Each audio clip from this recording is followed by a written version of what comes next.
A very good morning, students. Welcome to Shivaji Group of Institution online classes. So, students, in my previous lecture, I have discussed you Geography 6th chapter North America for class 6. And now today I will continue the same chapter. So this chapter is completed. So today I will give you revision of this chapter. तो इस chapter का मैं आपको revision जैसा कि कराने चाह रही हूँ. तो मैंने बात की थी कि इसमें पॉलिटिकल और physical division of North America. तो so today I want to discuss the physical divisions of North America. तो this is a chart of physical division of North America. तो सबसे पहले हम बात करते हैं वेस्टर्न कॉर्डिलेरस. ठीक है बच्चों. तो वेस्टर्न जो कॉर्डिलेरस होते हैं हमारे माउंटेन सीरीज होती हैं, माउंटेन रेंजेस होती है that are parallel to each other. Okay. तो इसका हम एक्सटेंशन की बात करें तो the extension of western cordilleras is Alaska to Panama. Okay. तो अलास्का से पनामा तक इनका एक्सटेंशन होता है वेस्टर्न कॉर्डिलेरस का. अगर हम इसके स्पेशल फीचर्स की बात करें, स्पेशल फीचर्स में हमारे इसके आते हैं यंग फोल्ड माउंटेन्स. तो जैसे कि यंग फोल्ड माउंटेन्स के बारे में मैंने आपको बताया था कि जो यंग फोल्ड माउंटेन्स हमारे होते हैं they are form due to compressive force. तो अर्थ क्रस्ट में हमारे हीट और टेम्परेचर की वजह से क्या होता है कि हमारे रॉक्स में क्रैक्स या फोल्ड्स हो जाते हैं. ठीक है. तो रॉक्स में क्रैक्स या फोल्ड्स होने से क्या हो जाता है कि हमारे फोल्ड माउंटेन का फॉर्मेशन होता है. जैसे कि ये हमारी दो प्लेट्स है. ओके. तो ये हमारी दो प्लेट्स एक दूसरे के अलग आमने सामने आ रही है. तो इसमें हमारा क्या हो जाएगा कि फोर्स पड़ेगा. फोर्स की वजह से क्या हो जाएगा, जो हल्की प्लेट होगी वो ऊपर की ओर उठ जाएगी और जो भारी प्लेट होगी वो नीचे की ओर हो जाएगी. ठीक है. तो जो ऊपर उठी हुई प्लेट होगी वो माउंटेन को फॉर्म करती है और जो नीचे वाली प्लेट है वो हमारे रिफ्ट वैली को फॉर्म करती है. ओके. Rift valley. ठीक है. तो ये इसके स्पेशल फीचर्स में हमारा आता है यंग फोल्ड माउंटेन्स में हमारे रॉकीज, कैस्केड और साइरिया नेवाडा माउंटेन्स आते हैं. ठीक है. उसके बाद हम दूसरे इसके फीचर की बात करते हैं माउंट मैकिनले जो कि इसकी हाईएस्ट पीक है. ठीक है. तो mount McKinley is the highest peak of western cordilleras region. ठीक है. और intermontane plateau are also located in this region. तो इंटरमोंटेन प्लेट्यू जैसा कि इसके बारे में मैंने आपको बताया था कि इसमें हमारे अलास्का, कोलंबिया और कोलोराडो प्लेट्यूज आते हैं. ठीक है. तो ये हमारा हो गया इसके स्पेशल फीचर्स. माउंट मैकिनले जो कि हाईएस्ट पीक है, इंटरमोंटेन प्लेट्यू में हमारे अलास्का, कोलंबिया और कोलोराडो प्लेट्यू आते हैं. और उसके बाद इसमें पाए जाते हैं great canyons. Great canyons. Okay. तो ग्रेट कैनियंस भी पाए जाते हैं. जैसा कि मैंने बताया कि ग्रेट कैनियंस हमारे क्या होते हैं, इसमें यहाँ पे गॉर्जेस पाए जाते हैं. तो deep cut valley are called gorges. ठीक है. गॉर्जेस. तो जो बहुत डीप कट वैली होती है जिसको हम लोग बोलते हैं गॉर्जेस बोलते हैं. तो जो हमारे कैनियन के होते हैं long and deep gorges are called canyon. तो डीप कट वैली मतलब बहुत जो कट में डीप मतलब बहुत गहरी जो वैली होती है उसको हम लोग गॉर्ज बोलते हैं. और जो बहुत लंबे और गहरे गॉर्ज होते हैं उसको हम लोग कैनियन बोलते हैं. तो canyon is a special feature of this western cordilleras region. Okay. उसके बाद नेक्स्ट फीचर की अगर हम बात करें तो उसमें नेक्स्ट फीचर जो हमारा आता है कैनियन के अलावा हमारा यहाँ पे पैसिफिक रिंग ऑफ फायर भी पाया जाता है. ठीक है. Pacific ring of fire. Okay. So these are the special feature of this western cordilleras region. इसका extension Alaska to Panama. Special feature में young fold mountains, mount McKinley that is the highest peak of this region and intermountain plateau and also great canyons and Pacific ring of fire. Now next is physical feature is Canadian shield. Okay. तो इसका नाम जैसे कि दिया गया है Canadian shield का नाम कैनेडियन प्लेट्यू के नाम पर इसका नाम दिया गया है कैनेडियन शील्ड. ठीक है. तो कैनेडियन शील्ड की अगर हम बात करें तो इसमें हमारा कनाडा अराउंड हडसन से तो इसमें 5 ग्रेट लेक्स आती हैं. ठीक है.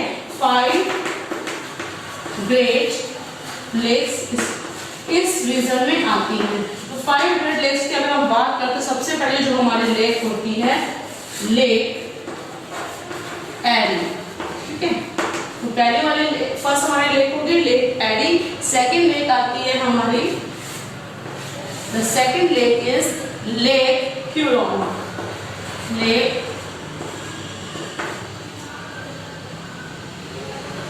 Huron. Okay. Now third lake is lake Ontario. Lake Ontario. Okay. The third lake is Lake Ontario. Fourth lake is Lake Michigan.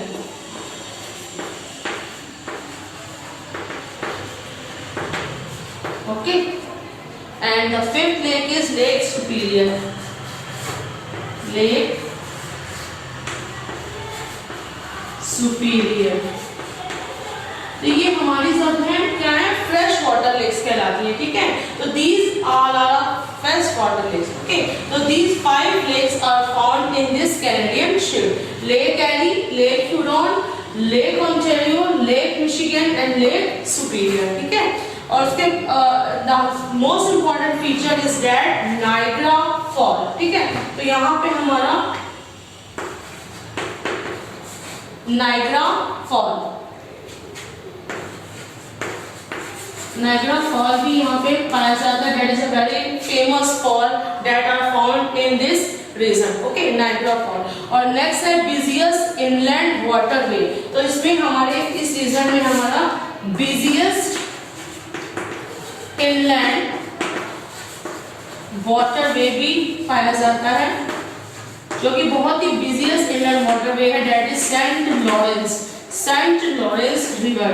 Okay, Saint Lawrence River.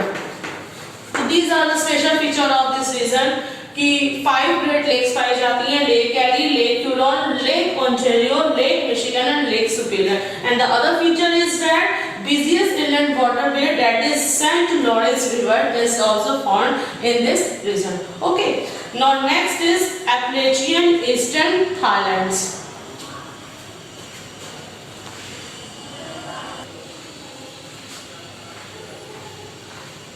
So next physical feature is Appalachian Eastern Highlands. तो Appalachian Eastern Highlands की अगर बात करें इसके features के बारे में, तो इसमें हमारे ओल्ड फोल्ड माउंटेन्स पाए जाते हैं, ठीक है। तो हाईएस्ट पीक इसकी है माउंट मिचेल, ठीक है। Mount Mitchell is the highest peak of Appalachian Eastern Highlands, और there are so many plateaus are found in this region, like Labrador and Piedmont plateaus are found in this Appalachian Eastern Highlands. Okay. Now last is the feature is Central Lowlands. Okay. तो lowlands जैसा कि मैंने बताया कि highlands तो हमारे होते हैं mountains, okay, और lowlands हमारे होते हैं प्लेन्स. तो ठीक है, प्लेन्स का जैसे फॉर्मेशन में आपको बताया, जो कि plains are formed by the deposition of silt brought by the reverse.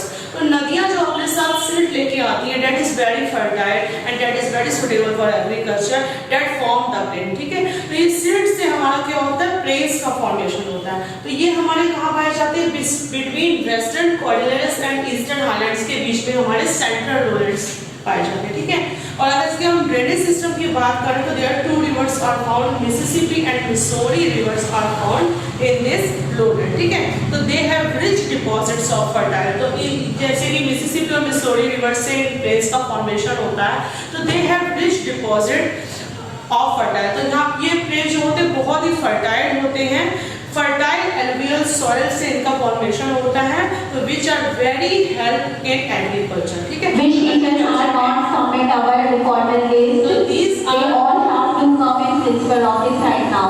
they are the plains by Mississippi and Missouri rivers, and they are very fertile plains because they have formed by the deposition of silt brought by the rivers. Okay, so these are the physical features of North America: Western Cordilleras, Canadian Shield, Appalachian Eastern Highlands and Central Lowlands. I hope you understand very well. तो ये था कि हमारा जो north America है, the continent of North America was named after Amerigo Vespucci, who reached America in 1497.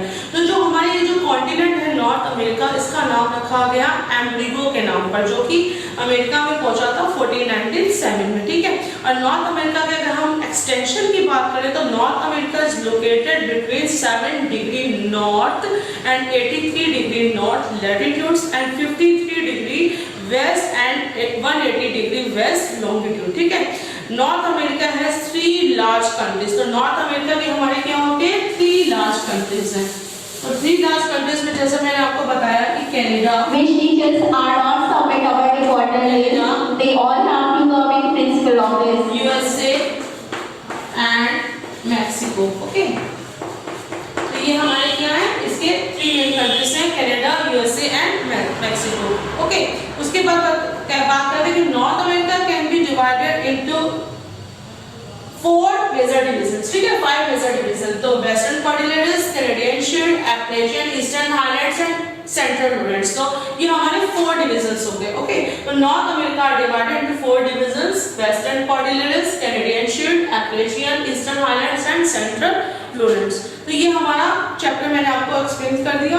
So now I want to discuss the defined terms of this chapter.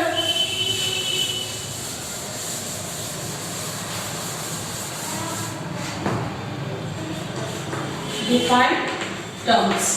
Okay. Now first defined term is that is isthmus. Okay. सबसे पहले first defined term की बात करते हैं, that is isthmus. तो ये हमारा क्या होता है, a narrow strip of land joining 2 large areas. A narrow strip of land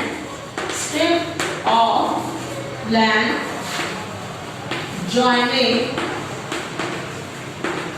2 large areas. Okay, a narrow strip of land joining 2 large areas or separating 2 oceans or separating 2 oceans. Okay, तो ये हमारी क्या होती है, ये जो isthmus है, ये हमारे नैरो स्ट्रिप ऑफ लैंड, मतलब कि लैंड की बहुत ही संकरी पट्टी होती है जो कि हमारे 2 लार्ज एरियाज को ज्वाइन करती है या 2 ओशंस को क्या करती है, सेपरेट करती है। तो ये जो हमारी होती है, ये हमारे 2 सागरों को क्या करती है, अलग करती है या 2 लार्ज एरियाज को आपस में जोड़ती है। That is called isthmus. Okay, now next is gorges. ठीक है, तो जैसे मैंने आपको बताया गॉर्जेस यानी घाटियां। तो गॉर्जेस हमारा क्या होता है, deep cut valley.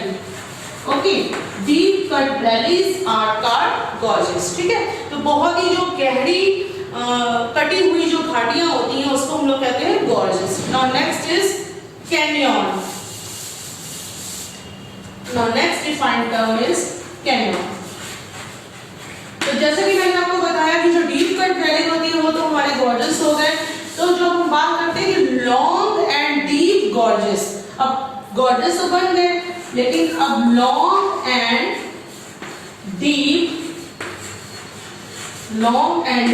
Gorges are canyons. Okay, long and deep gorges are called canyons. तो ग्रेट कैनियंस हमारे कहाँ पाए जाते हैं, वेस्टर्न कॉर्डिलेटर्स में हमारे ग्रेट कैनियंस पाए जाते हैं। ठीक है, नेक्स्ट हमारा डिफाइंड टर्म आता है कॉर्डिलेटर्स।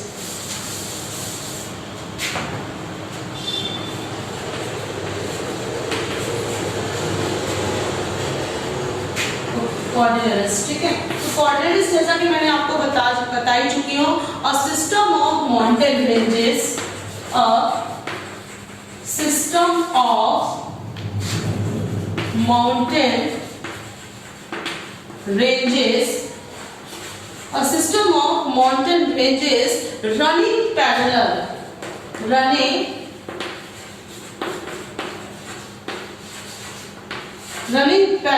to each other. A system of mountain ranges running parallel to each other or in the same direction. तो ये जो हमारे कॉर्डिलेटर्स होते हैं, ये हमारे माउंटेन रेंजेस का एक सिस्टम होते हैं जो कि एक दूसरे के समानांतर, पैरेलल मतलब होता है एक दूसरे के आमने सामने रन करते हैं। ठीक है, जैसे एक माउंटेन उसके सामने दूसरा माउंटेन। तो ठीक है, तो system of mountain ranges running parallel to each other और in the same direction, that are called cordilleras. ठीक है, now next is strait. Now next defined term is straight. Next defined term की अगर हम बात करें तो हमारा है स्ट्रेट। ये हमारा होता है a narrow waterway linking, a narrow waterway linking a narrow waterway linking two large water bodies, two large water bodies, ठीक है, क्लियर। तो ये बहुत ही हमारा नैरो वाटरवे होता है जो कि लिंक करता है टू लार्ज वाटर बॉडीज को। And the last is inter mountain plateau, inter mountain plateau, okay. तो इंटर माउंटेन प्लेट्यू की अगर हम बात करें तो ये enclose by mountains on all side, enclose by mountains on all sides, मतलब कि चारों ओर से हमारे जो होते हैं पर्वतों से घिरे रहते हैं, तो इसको हम लोग बोलते हैं इंटर माउंटेन प्लेट्यू। तो these are the defined term, I hope you understand very well. So that's all for today students. I will continue the revision of this chapter in my next video. Thank you for attending the class.